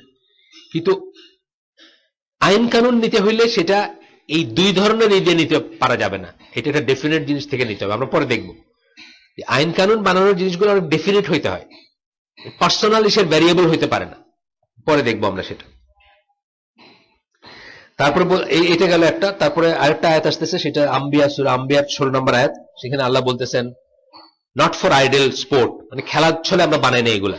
Did we create the heavens and the earth and all that is in between, আকাশসমূহ এবং পৃথিবী আর মাঝখানে যা আছে এগুলো আমরা খেলার ছলে বানাই, মানে মিনিংলেসলি বানাই না। মিনিংলেসলি আপনারা জানেন যে মানে ওই ইসের হিসাবে বিগ ব্যাং এর সম্বন্ধে যারা পড়াশোনা করছেন তারা জানেন যে ওই সময় যদি আমি ওই দিনকার ওই কাজী ইব্রাহিমের খুতবার পরে আমার খুব ভয় লাগে এগুলা উচ্চারণ করতে শব্দগুলা। তারপরে এখানে ধরেন সবাই মানে বেসিক্যালি হয়তো ম্যাট্রিক পর্যন্ত সায়েন্সেই পড়ছেন, বা এই ধরনের অনেকে আছেন, ইঞ্জিনিয়াররা আছেন, ডাক্তাররা আছেন, হোয়াটএভার। সেই জন্য বলতেছি কথাটা। কিন্তু আমার ওই দিন ওনার খুতবা শুনলে আমার ভয় লাগে যে আমার কথাগুলো কি শুনতে ওরকম লাগে যখন বলি, তাইলে তো খুব ভয়ঙ্কর একটা ব্যাপার আর কি। তো যাই হোক, বিগ ব্যাং এর সময়কার কথা যেটা বলতেছি, প্রিসিশনটা হচ্ছে হেয়ার স্প্লিটিং প্রিসিশন। মানে এই মাসটা যদি 0.0001% বেশি হইতো বা কম হইতো, বা ডিস্ট্রিবিউশনটা সবকিছু কলাপস করে যেত, টাইমের দিক দিয়ে, মাস ডিস্ট্রিবিউশনের দিক দিয়ে, মানে এভরিথিং ইজ চুলচেরা, যেটাকে আমরা বলি। চুলচেরা কথাটা মানে আমরা আসলে রিয়েলাইজ করি না যে একটা চুলকে আপনার ব্লেড দিয়ে দুই ভাগ করবেন, এটা যত প্রিসাইজ হইতে হবে অতটুকু প্রিসিশন দরকার ছিল ওই সময়। এই কথা আমি বলতেছি যে খেলার ছলে তৈরি করেন না আল্লাহ, খেলা না। এগুলা প্রত্যেকটা অনুপরমাণু রিকোয়ার্ড ছিল, বা তখনও ছিল, এখনো আছে, যে ব্যালেন্সটা, যে ইটা নাইলে কলাপস করে যেত। যে স্পিডে বাড়তেছে তার চেয়ে বেশি হলে কম হলে, মানে আপনি দেখেন এটা অনেক বিস্তর থিওরি আছে, আমি ওগুলো যাইতে চাই। চুলচেরা বলতে আমি বোঝাচ্ছি যে কত প্রিসিশনের ব্যাপার ছিল। এখন তাইলে এটা খেলা না আর কি, মানে এটা ক্যালকুলেশন, এটা পারপাস, এটার পারপাস আছে। প্রত্যেকটা জিনিসের পারপাস আছে, প্রত্যেকটা জিনিসের ক্যালকুলেশন আছে, প্রত্যেকটা জিনিসের প্রিসিশন আছে। এটার উল্টাটাকে খেলার ছলে। খেলার ছলে যেটা করি আমরা, ওটা প্রিসিশন থাকে না। ধরেন আপনার ছেলে এটার এখন গাড়ি বানাইলো, পরের মুহূর্তে এটা প্লেন বানায় উড়াইতেছে, তাই না? কোনো প্রিসিশনের দরকার নেই। এটা গাড়ি না, এটা প্লেন, এটা ম্যাটার করে না, এটা জিনিস তার কাছে। এটাতে সে যখন যেটা ইচ্ছা করতেছে সেটা করে, বা এটাও খেলার ছলে। আল্লাহর জিনিসগুলো খেলার ছলে না। ঠিক, কথাগুলো ঠিক, এই সব কথাগুলো ঠিক, কিন্তু ইয়েট এগুলো থেকে আইন নেওয়া যাবে না, আইন প্রণয়ন করা যাবে না, শরিয়ার সোর্স বানানো যাবে না। আমরা হচ্ছে, আমাদের পয়েন্ট হচ্ছে ওইটা, যাবো আমরা সেটাতে। সূরা সাদের 27 নম্বর আয়াত, not without purpose did we create heaven and earth and all between, আকাশ এবং পৃথিবী একই রকম কথা আসলো। আরো অনেক কটা আয়াত আছে, আমরা সেগুলোতে গেলাম না। আচ্ছা, এগুলো বলে ওরা এভিডেন্স দিচ্ছেন যে in general they quote as evidence the verse that order the contemplation and reflecting upon the creation of the heavens and the earth. Contemplation, reflection Allah order করেন, এটা ঠিক আছে। কন্টেমপ্লেশন, আপনি বসে ভাববেন, রিফ্লেক্ট করবেন, চিন্তা করবেন। আচ্ছা, এটা ভাববেন কেন? এটার দরকার আছে যে মেইনলি দরকার এই জন্য টু রিয়েলাইজ যে আল্লাহ আছেন। মেইনলি কিন্তু এই জন্য যে আল্লাহ আছেন। আপনি যখন দেখবেন যে সিস্টেম গুলা একটা অর্ডার মেনে চলতেছে, বা একটা বিন্যাস আছে, বা একটা নিয়ম আছে, বা একটা প্রোগ্রামিং আছে, বা যেটা বলেন ডিজাইন থিওরি যেটাকে বলে আর কি। এবং যখন আপনি রিয়েলাইজ করবেন যে আপনি পৃথিবীতে 750 কোটির একজন, পৃথিবীর লক্ষ গুণ এত গুণ বড়, এই গ্রহ, সূর্য হচ্ছে একটা মিডিয়াম শ্রেণীর নক্ষত্র আমাদের গ্যালাক্সিতে। সেই রকম 100 বিলিয়ন্স, 1 বিলিয়ন মানে কি 1 বিলিয়ন মানে 100 কোটি। 100 বিলিয়ন্স মানে আপনি এখন শূন্য বসায় যা পারেন, কত শত কোটি হইল আর কি, তাই না? শুধু এই গ্যালাক্সিতে শত কোটি তারা আছে, আর এরকম শত কোটি গ্যালাক্সি আছে। তখন আপনি রিয়েলাইজ করবেন যে আপনার সৃষ্টিকর্তা কত বড়, এবং আপনার সৃষ্টিকর্তা কত ওয়াইজ, এবং আমি আপনার আমার বিচার মতামতের কত ঊর্ধ্বে, শাহবাগীরা কি বলল, আছে কি নাই আল্লাহ, এটার কত ঊর্ধ্বে আল্লাহ। এইসব বুঝবেন আপনি যদি আপনি রিফ্লেক্ট করেন। সেই জন্য বলা হয়েছে, এখানে কোনো ভুল নাই। কিন্তু তার মানে এটা না যে এইগুলা শরিয়ার সোর্স হয়ে যাবে। আসলো আরেকটা, এরপরটা আসতেছি। সেকেন্ড সোর্সটা কি বলছেন উনি? মানুষ এবং মানুষের ভিতরে যে ইয়াস ন্যাচারাল ডিসপোজিশন ফিতরা, এটার জন্য যে এইগুলা কোট করেন, যে দলিলগুলা ওনারা আর কি। কিন্তু আমরা কি পড়তেছি, ওনারা যে আয়াতগুলাকে দলিল হিসেবে আনছেন এই কথাগুলো বলার জন্য। উনি বলেন, so set your, এটা হচ্ছে সূরা রুম 30 নম্বর আয়াত, so set your face steadily and truly to the faith, establish Allah's handiwork according to the pattern on which he has made mankind, যেভাবে মানুষকে সৃষ্টি করছেন আল্লাহ, সেইটাকে এস্টাবলিশ করতে বলতেছেন, মানে সেই ডিজাইন, সেই ফিতরা। উনি হ্যান্ডিওয়ার্ক বলছেন, ফিতরা কথাটা এখানে ইউজ করতে চাইছেন। এখানে কথাটা ফিতরা আছে, সেটাকে এই শব্দে ইউজ করতেছেন। No change will there be in the work brought by Allah. That is the upright religion, but most among mankind understand not. এখানে আল্লাহ ফিতরা কথাটা ইউজ করছেন, উনি এই আয়াতটা ইউজ করছেন। এরপরে আয়াতটা হচ্ছে যে no man will be evidence against himself even though he were to put up his excuses. মানুষ নিজের এগেন্সে এভিডেন্স হবে, নিজের এগেন্সে নিজে এভিডেন্স হবে। মানে ধরেন আমরা জানি না গল্পগুলা, যে আপনার হাত সাক্ষী দিবে, আপনার পা সাক্ষী দিবে, আপনার মুখ সিল করে দেওয়া হবে। জানেন না একটা হাদিস, মুখ সিল করে দেওয়া হবে, হাত বলবে, তখন যখন আবার মুখ খোলাবে তখন মানে নফস বলবে আর কি, যে তোমাদেরকে আগুন থেকে বাঁচানোর জন্য আমি আর্গু করতেছিলাম, তোমরা সব আমার এগেন্সে সাক্ষী দিলা। এটা হাদিসে জানেন না, আমি সারমর্মটা বললাম হাদিসের, যে তোমাদেরকে আগুন থেকে, মানে পূর্বে তো আসলে অঙ্গ প্রত্যঙ্গ, নফস বলবে যে তোমাদেরকে আগুন থেকে বাঁচানোর জন্য আমি চেষ্টা করতেছিলাম, আর তোমরা সবাই আমার এগেন্সে সাক্ষী দিলে। হাত বলবে যে এই হাত দিয়ে খারাপ কাজ হয়েছে, চোখ বলবে যে আমাকে দিয়ে এটা হয়েছে, পা বলবে আমাকে দিয়ে এটা হয়েছে। যাই হোক, তো বলতেছেন যে এইগুলোকে দলিল হিসেবে আনতেছেন, যে ফিতরাটাও একটাই মানে শরিয়ার সোর্স। ফিতরা শরিয়ার সোর্স হলে কতটুকুর ফিতরা এবং কতদিন পর্যন্ত ফিতরা? এখন কি আপনার ফিতরা আমার ফিতরা কি এক নাকি? যে লোক গুলশানে থাকে আর যে লোক ধরেন বিএনপি বস্তিতে থাকে, দুইজনের ফিতরা কি এক? যে লোক আমেরিকায় থাকে আর যে লোক এখানে থাকে, দুইজনের ফিতরা এক? মানে ন্যাচারাল ডিসপোজিশন। সেই যেটাকে ফিতরা মনে করবে, সেই যেটাকে ন্যাচারাল মনে করবে, সেই যেটাকে স্বাভাবিক মনে করবে, তাই না? ইভেন ধরেন আমাদের ভিতরে আমরা সবাই খুব সাধারণ মানুষ, তারপর আমরা এটার উপর বসছি, এটা আমরা স্বাভাবিক মনে করতেছি, যে আমরা রোজ এটাতে বসে হালাকা করি।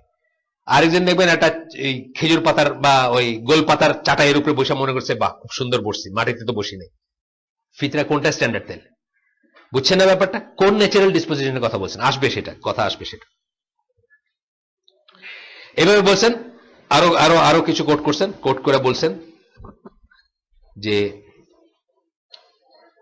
they indicate the completeness of the creation of humans and that Allah has breathed into human a spirit created by him. After presenting this evidence, Shukri states, এই কথাগুলো বলার পরে শুকরি বলেন, মানে কি বলতেছেন উনি, যে মানুষকে খুব সুন্দর করে বানাইছেন। ওই লাকাদ খালাকনাল ইনসানা ফি আহসানি তাকওয়িম, ওইটাও আছে, ওইটা আমি আর পড়িনি, ওইটাও কোট করছেন, বা এই ধরনের আরো অনেক কোট করে সূরা 3-এর 4 নম্বর আয়াত, তারপরে সূরা বালাদের 8 নম্বর 9 নম্বর আয়াত, যেটাতে যে চোখের কথা বলছেন, জিহ্বার কথা বলছেন, ওই আয়াতটা, মানে হিউম্যান বিং খুব সুন্দর করে আল্লাহ তৈরি করছেন, সৃষ্টি করছেন, খুব সুন্দর করে পারফেক্ট করে করছেন, ইত্যাদি ইত্যাদি দিয়ে উনি তারপরে বলতেছেন, শুকরি বলেন, a person cannot be guided if he divides himself from these four specific sources or if he tries to distinguish between them. এই চারটা সোর্সের ভিতরে যদি সে ভাগ করে নেয় আর ডিস্টিংগুইশ করতে চায়, তাহলে সে সত্যিকার সেন্সে সে গাইডেড হবে না, হেদায়েত পাবে না সে। শুকরির কথা এটা কিন্তু রাসূলের কথা না। আর কোথাও কেউ পাইছেন কিনা আমার জানেন, আমি আর কোথাও পাই নাই। এই বই পড়তে গিয়ে এইখানেই প্রথম পাইলাম আমি। আসিফ পাইছেন নাই কোথাও? হ্যাঁ, আপনি একটু একটু ওয়াইজলি মানে মাথা নাড়তেছেন মনে হয়, পার নাই না? না, আমি বলতেছি যে কোনটা, এই কথাগুলা, এই জায়গাটা শুকরি মুস্তাফা বলতেছেন, এটা ওনার quotation. A person cannot be guided, মানে সে হেদায়েত পাবে না, পথ পাবে না, পথ নির্দেশনা পাবে না, if he divides himself from these four specific sources or if he tries to distinguish between them, সে যদি এগুলোর ভিতরে ভাগাভাগি করে বা আলাদা করে নেয়, অথবা তার ভিতরে যদি ডিস্টিংগুইশ করে যে এটার চেয়ে এটা বেটার, এটার চেয়ে এটা বেটার। কোরআন সুন্নাহর ব্যাপারে একটা লেভেলে কথাটা সত্যি যে কোরআন সুন্নাহকে আপনি ডিভাইড করতে পারবেন না, ডিস্টিংগুইশ করতে পারবেন না। কোথায়? শুধু লেজিসলেশনের ব্যাপারে, আইন প্রণয়নের ব্যাপারে। কিন্তু মর্যাদার ব্যাপারে কোরআন সুন্নাহ আলাদা না? অবশ্যই আলাদা, অবশ্যই আলাদা। আমরা এখানে পড়ছি, এই মজলিসে পড়ছি, কোরআনের প্রত্যেকটা অক্ষর পড়ার জন্য আপনার সওয়াব হয়, হাদিসের অক্ষর পড়ার জন্য আপনার সওয়াব হয়, এটা কোনো দলিল নেই, কোনো কোথাও পাইনি। হাদিসের জ্ঞান অর্জনের জন্য আপনার সওয়াব হইতে পারে, হাদিস অ্যাপ্লাই করার জন্য আপনার সওয়াব হইতে পারে, কিন্তু হাদিস রিসাইট করলেন এতে আপনার সওয়াব হচ্ছে, এটা কোনো দলিল নেই, কোথাও পাইনি। যেটা বাংলাদেশের এক শ্রেণীর মানুষ করে থাকে, করে খতম দেয় আবার সিন্নি করে, মোনাজাত করে, বুখারী খতম হয় বাংলাদেশে, কোনো দলিল নেই এটা। তো কোরআন আর সুন্নাহর ব্যাপারে এটা প্রযোজ্য কখন? শুধুমাত্র আইন প্রণয়নের ব্যাপারে। আল্লাহ রাসূল হারাম বললে হারাম, কোরআন হারাম বললে হারাম, এখানে ডিস্টিংগুইশ করা যাবে না, বাস। কিন্তু বাকিগুলোর তো কোনো উল্লেখই নাই, বাকি দুইটা সোর্সে, সেখানে আমরা যাচ্ছি। এরপরে বলতেছেন, the guidance is in them all as one general thing, একটা প্যাকেজ হিসেবে গাইডেন্স আছে এই সব কটার ভিতরে। উনি বলতেছেন হিদায়াত, দিক নির্দেশনা, পথ নির্দেশনা। ইনফ্যাক্ট এই এখন সবচেয়ে মারাত্মক কথাটা বলতেছেন, তাকফিরি কেন? ওনারা নিজেদের নাম দিচ্ছেন তাকফির ওয়া হিজরা, কিন্তু আমরা কেন তাকফিরি বলি ওনাদের? বা যে কোনো জায়গায় দেখবেন যে তাকফিরি বলে এই ইসেরে জামাতুত তাকফির বলবে, ওই যে আমরা যেসব স্কলারদের লেখালেখি পড়ি আর কি, আলবানি সহ সবাই এই কথাটা ইউজ করছেন, জামাতুত তাকফির।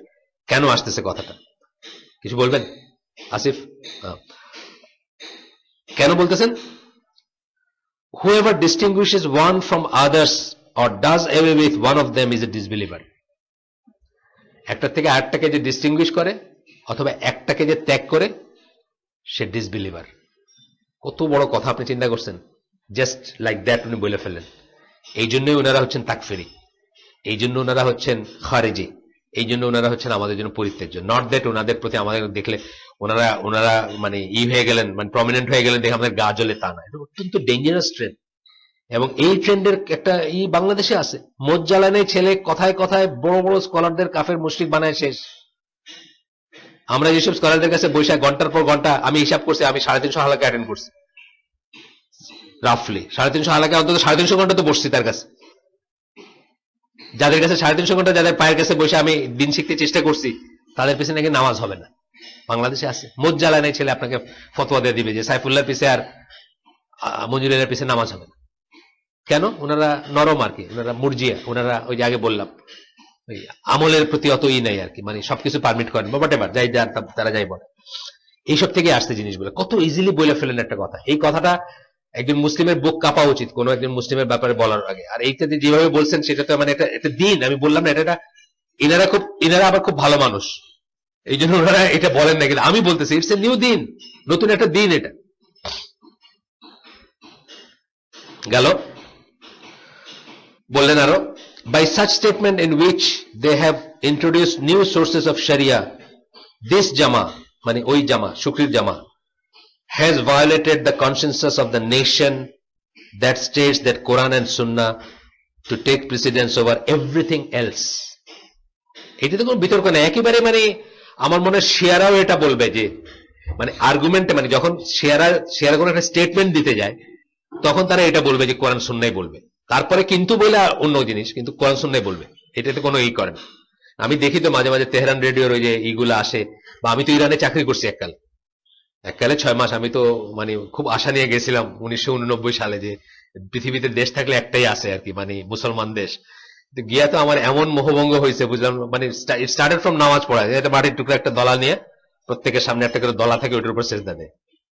এখান থেকে আমার মানে প্রশ্ন শুরু হইলো আর ওই মাটির দলাটা কি, ওটা কারবালার মাটির দলা, ওইখানে নাকি শয়তান সেজদা দেয় না, আর পৃথিবীর সব মাটিতে সেজদা দিছে, সুতরাং ওইটার উপর সেজদা দিয়ে তারা ই করে।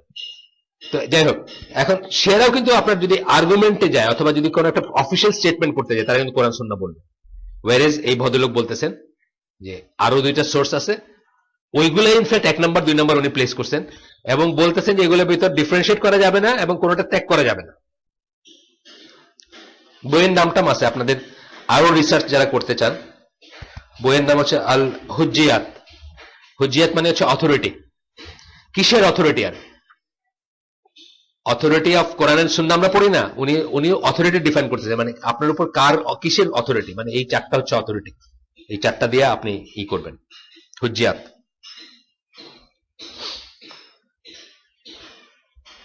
the consciences of, আচ্ছা গেল, they also violated the consensus which states that the sources of Sharia are restricted to those discussed earlier. এবং এইটাও ইজমা, পুরা নেশন বলতে আহলে সুন্নাহ জামা অথবা গ্রেটার সেন্সে ইভেন যাদের কথা, যারা নিজেরা করে না কাজগুলো। আজকে আপনি জায়গায় জিজ্ঞেস করেন, এই আমির মুস্তাফা কি ওর আমির ফয়সাল না কি জানি, ওই যে 18 ছেলে, সে কিন্তু বলবে কোরআন সুন্নাহ, অফিসিয়ালি সে কিন্তু কোরআন সুন্নাহ বলবে, তারপরে কবে একটু জিকির করতে এটা আলাদা কথা, কিন্তু জিজ্ঞেস করলে বলবে কোরআন সুন্নাহ। তো এইটার উপর কনসেনসাস ছিল, সারা মুসলিম নেশনের ছিল, সেটাকেও তারা ভায়োলেট করছেন। এখন বলতেছেন যে ফলোইং পয়েন্টস গুলো আমরা ই করবো, আমরা একটা দুইটা পয়েন্ট পড়বো, মানে বিচার্য বলে এই স্কলার পয়েন্ট গুলোকে আনতেছেন, যে কটা আল্লাহ আমাদেরকে তৌফিক দিচ্ছেন আমরা 11-12টা পর্যন্ত ই করতে। আপনারা বসবেন নাকি আজকে? ওই যে বসবেন, তাহলে 12:15 থেকে 12টা পর্যন্ত বসেন। হ্যাঁ, ওনাকে আমি বলছি শামীম বসবেন, আর আসিফ আর একটু ওই যে মামুন একটু ওর সাথে একটু কথা বলে না। এখন বলতেছেন প্রথম পয়েন্ট, মানে কতগুলো পয়েন্ট উনি বলতেছেন যে আমরা চিন্তা করব যে কেন আমাদের যে কোনো মুখের কথা, যে কোনো একটা মানুষ একটা কিছু বললো, তার কথাটা আমরা শুনবো। আহলে সুন্নাহ জামারি কি রাসূল সাল্লাল্লাহু আলাইহি ওয়াসাল্লাম নিজেও, রাসূল সাল্লাল্লাহু কিন্তু খুব লিসেনার ছিলেন, তার কথাটা শুনবো, তারপরে বুঝে শুনে জ্ঞানের ভিত্তিতে তাকে রিফিউট করবো। তাকে দেখতে অপছন্দ করে দেখেছে, এটা একটা অপছন্দের মানুষ এটা সত্যি কথা বলতে পারে, কিন্তু অত্যন্ত অপছন্দনীয় মানুষ এটা সত্যি কথা বলতে পারে, আবার অত্যন্ত পছন্দনীয় মানুষ এটা মিথ্যা কথা বলতে পারে, ভুল কথা বলতে পারে। তো কথাটা শুনবো, কথাটাকে একটা দিব। তখন বলতেছেন যে পয়েন্টগুলো চিন্তা করতে বলতেছেন, when Ahlus Sunnah wal Jama'ah clarified the sources of the Sharia, they explained how the laws are to be derived from those sources and they put such into practice. Ahlus Sunnah wal Jama'ah যখন ইসলাম evolve করতেছিল, কোন সেন্সে evolve করতেছিল, যখন ল গুলা প্রণয়ন হচ্ছিল আল্লাহ রাসূলের সময় থেকে নিয়ে এন্ড অনওয়ার্ড, যখন খলিফারা শাসন করতেছিলেন, নতুন নতুন সমস্যা আসতেছিল, নতুন নতুন নিয়ে আসতেছিল, তখন যে এইগুলা, যেমন ফর এক্সাম্পল আমি একটা উদাহরণ দিই মাঝে মাঝে, যে কোন খলিফা ধরেন বলছেন যে কাফেররা সব রাস্তার এই সাইড দিয়ে হাঁটবে, কাফেররা রাস্তার এই সাইড দিয়ে হাঁটবে, অথবা কাফেররা ঘোড়ায় চললে ঠ্যাং দুইটা সাইডে দিয়ে চলবে, দুইটা ঠ্যাং এক সাইডে দিয়ে মেয়েদের মতো করে বসবে। শুনতে খুব খারাপ লাগতেছে জানি। অথবা বলছেন যে একটা হলদে জামা পরে হাঁটবে। কেন বলছেন? সে যেন ডিস্টিংক্ট থাকে, আপনার মেয়ে যেন তার প্রেমে না পড়ে। সোজা বাংলা বুঝেন নাই? আপনার মেয়ে নর্থ সাউথে পড়তে গেছে, এখন দাঁড়িয়ালা মুসলমান ভাইয়ের নাম তুর্য আর কাফের হিন্দু নাম অর্ঘ ধরেন, তুর্য আর অর্ঘের ভিতরে তো সে তফাৎ করতে জানে না। তো সে প্রেমে পড়ে গেছে, তুর্যের জায়গায় অর্গের প্রেমে পড়ছে। তারপর 6 মাস পরে জানছে ও এ তো হিন্দু, তাহলে আমার বিয়ে তো সমস্যা, তাহলে কনভার্ট করো, এটা করো, এটা করো, অনেক কিছু সমস্যা না। এই জন্য আল্লাহ রাসূল কি বলছেন, whoever imitates A people is one of them. কাফেরদের সাথে মুসলিমদের অলওয়েজ ডিস্টিংক্ট থাকতে হবে। দাঁড়িয়ে রাখার উইজডম এখানে আলাদা থাকার কথা বলছেন, যে একজনের থেকে আরেকজনের আলো দেখা যাবে না। এই যে সোসাইটিতে, যদি এই সোসাইটির ভিতরে তারা থাকেও, তাদেরকে ডিস্টিংক্টলি জানা উচিত যে এরা এই জিনিস, যাতে কনফিউশন গুলো না হয়, যাতে সমস্যাগুলো না হয়। তাহলে এই যে আইনটা প্রণয়ন করলেন একজন খলিফা, যদি করে থাকেন, ধরেন এরকম ছিল কার কার সময়, আমি ঠিক অত ডিটেলস বলতে পারবো না, এরকম ছিল যে 3টা উদাহরণ দিলাম 3টাই ছিল। ডিস্টিংক্ট কালারের কাপড় পরা, রাস্তার এক সাইডে যাওয়া এবং ঘোড়ায় পা ওই সাইডে দেওয়া, 3টাই ছিল। কার কার বেলায় আমাকে দলিল দেখে বলতে হবে, কিন্তু ঘটনা 3টাই ছিল। এখন এটার লেজিসলেশনটা কই থেকে নিছেন? ওইখান থেকে নিছেন যেখানে রাসূল সাল্লাল্লাহু আলাইহি ওয়াসাল্লাম বলছেন যে হ্যাঁ, ইমিটেশন করা যাবে না, আলাদা থাকতে হবে, বা তাদের মতো হয়ে না দেখতে, তাদের মতোই করো। ওইখান থেকে নিছেন যে এখানে একটা ডিফারেন্স থাকতে হবে, যাতে কোনো কনফিউশন না হয়।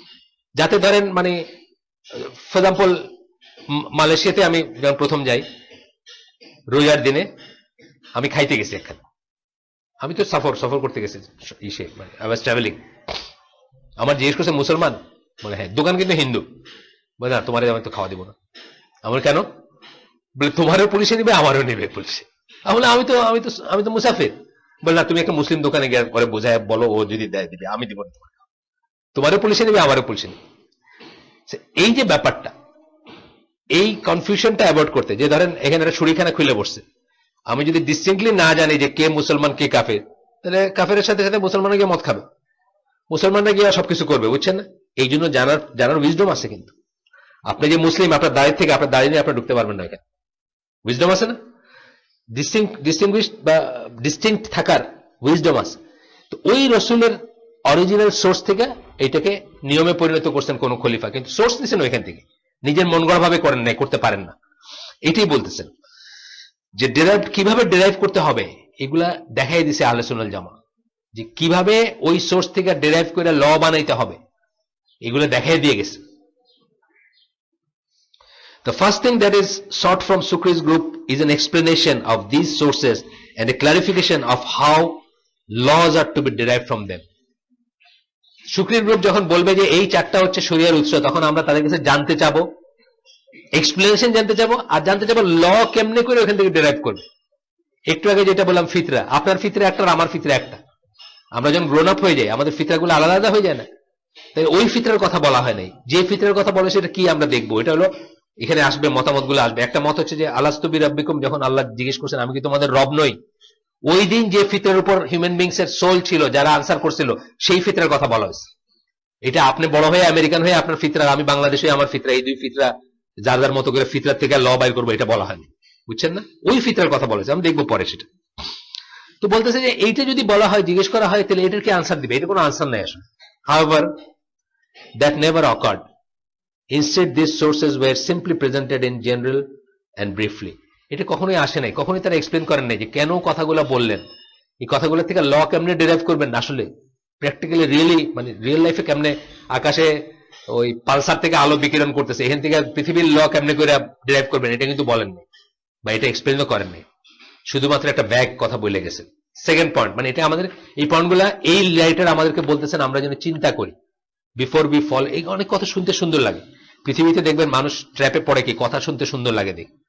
আমি এই আমার তো জানেন টেলিভিশন নাই, কিন্তু আমার ইন্টারনেট আছে, তো এই যে ক্রাইসিস যাইতেছে আমার একটু খবর টবর দেখা হইতেছে, কি সুন্দর সুন্দর কথা বলে সব মুনাফিক গুলা, মানে কি সাংঘাতিক সুন্দর কথা বলে।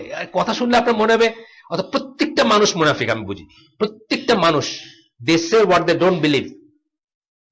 এয়ার কন্ডিশনের সেফটিতে বসে বলতেছে প্রত্যেকটা মানুষ এইটা খাওয়া উচিত, ওইটা হওয়া উচিত, এটা করলে এটা করলে এটা, বুঝছেন না? সব বিসর্গ কি বলে, বিশেষজ্ঞ, বিশেষ অজ্ঞ সব আর কি, বুঝছেন না? প্রত্যেকটা মানুষ মুনাফিক। মানে আমাদের কি চিন্তা করতে বলতেছেন, অনেক সময় কথা সুন্দর, আল্লাহ রাসূল সাল্লাল্লাহু আলাইহি ওয়াসাল্লাম কথাকে সেহেরের সাথে তুলনা করছেন, সেহের মানে জাদুর সাথে তুলনা করছেন। একটা সুন্দর কথা কিন্তু মানুষকে মোহিত করে এবং মানুষের ট্র্যাপে পড়ে। বেসিক্যালি প্রেমে পড়াটা কি এইসব ব্যাপারই তো, মানে একটা শোনা, বাহ কি সুন্দর বলছে, মানে বুঝছেন না? মানে জর্জ বার্নার্ড শোর ওই যে গল্প আছে না, মানে বেসিক্যালি তাই, সিহির জাদু, এটা জাদু। এবং কবিতা তো আপনি জানেন, কবিতা সম্বন্ধে আল্লাহই বলে দিচ্ছেন যে দে সে হোয়াট দে ডোন্ট মিন। তারা এমন কথা বলে কবিরা যেটা তারা মিন করেন, আল্লাহ ডিফেন্ড করে দিচ্ছে। সো অধিকাংশ সুন্দর কথাই কিন্তু সিহির। শুনতে আপনার মনে হয় বা কত সুন্দর বলছে, বা আপনার ট্র্যাপে পড়ে গেলেন, তার আগে জন্য চিন্তা করেন। এই জন্য স্কলাররা এই প্রথম পয়েন্টটা আনছেন। আমরা এখানে আজকে শেষ করব, আগামী দিন এরপর থেকে এই করবো। সুবহানাকাল্লাহুম্মা বিহামদিকা আশহাদু আল্লা ইলাহা ইল্লা আনতা আস্তাগফিরুকা ওয়া আতুবু ইলাইক। যারা